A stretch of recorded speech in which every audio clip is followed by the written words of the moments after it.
Bom dia! Hoje nós vamos falar sobre a razão, se ela é inata ou adquirida. Os participantes do grupo são Beatriz Santos, Lívia Richter, Marina Rocha, Murilo Martelo, Pedro Sanitá, Riviane Portela e Túlio Maza.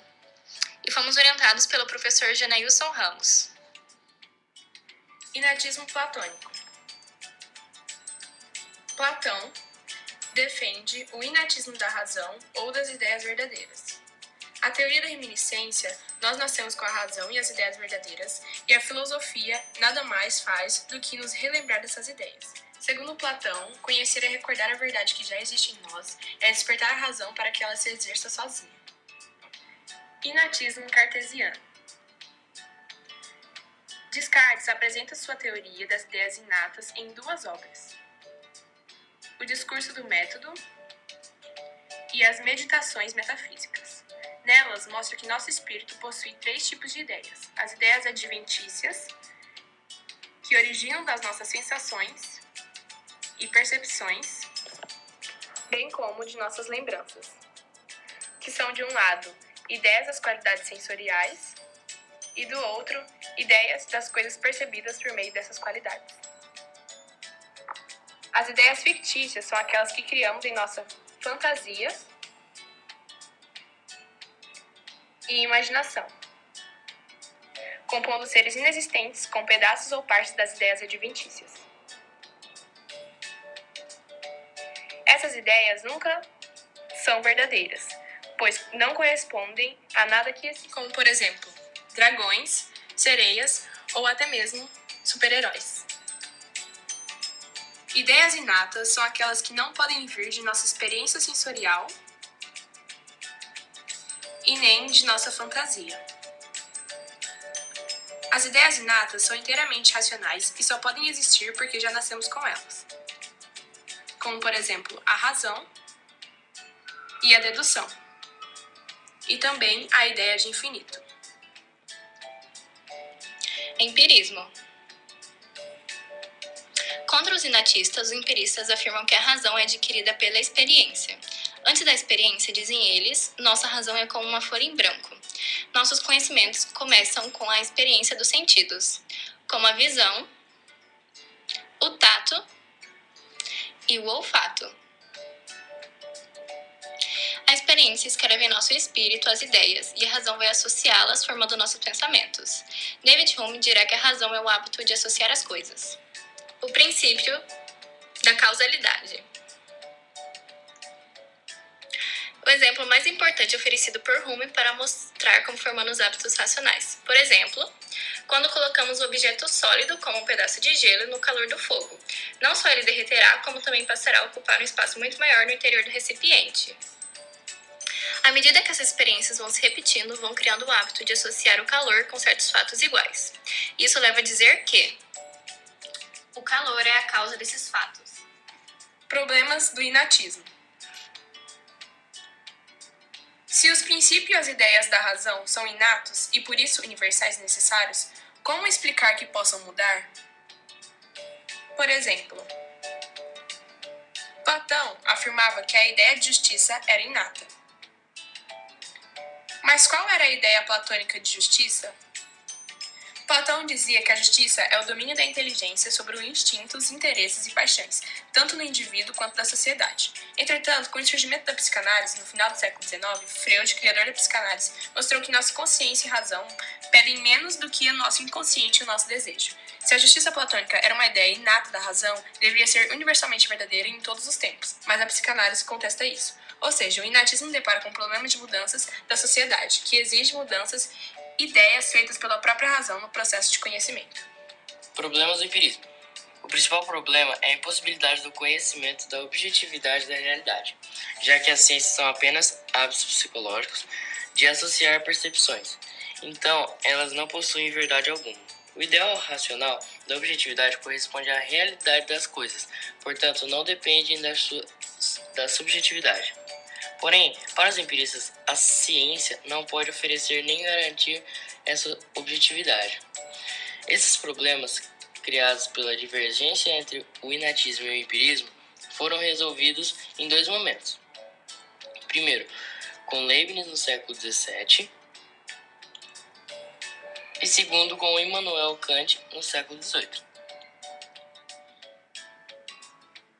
A solução de Leibniz no século XVII. Ele estabeleceu uma distinção entre verdade de razão e verdade de fato. A verdade de razão, ela mostra que uma coisa não pode ser diferente do que é e de como é, como, por exemplo, a matemática. A verdade de razão são inatas, mas isso não quer dizer que já nascemos sabendo como, por exemplo, a matemática. E sim que nós já nascemos com a capacidade racional. A verdade de fato. Ao contrário da verdade de razão, são dependentes da experiência. Elas são empíricas e se referem a coisas que poderiam ser diferentes do que são. No século XVIII. A resposta aos problemas do inatismo e o empirismo oferecida por Kant é conhecida como Revolução Copérnica, pois os inatistas e empiristas parecem astrônomos geocêntricos, buscando um centro que não é verdadeiro, visto que é um engano considerar que o conhecimento se inicia na realidade. No caso dos inatistas, realidade interior. No caso dos empiristas, realidade exterior. Segundo Kant, o ponto de partida da filosofia não pode ser a realidade, e sim o estudo da própria faculdade de conhecer ou o estudo da razão. Estrutura vazia.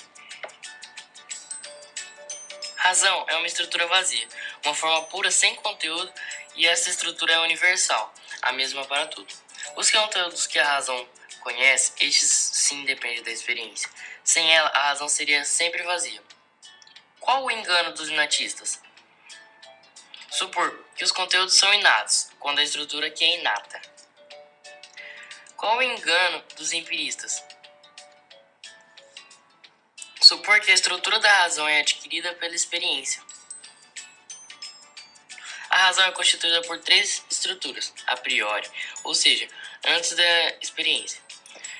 Primeiro, a estrutura ou forma de sensibilidade, isto é, a percepção sensível e sensorial. Segundo, a estrutura ou forma do entendimento, isso é, da inteligência. Terceiro, a estrutura ou forma da razão propriamente dita, isto é, que só relaciona consigo mesmo. Essa organização transforma as percepções em conhecimentos intelectuais. Esses elementos são chamados de categoria. As categorias que organizam os dados da experiência são a qualidade, a quantidade, a causalidade, a finalidade e a universalidade. Graças à universalidade e à necessidade das categorias, as ciências são possíveis e válidas. A razão, porém, não pode supor com suas estruturas passe a conhecer a realidade em si mesma.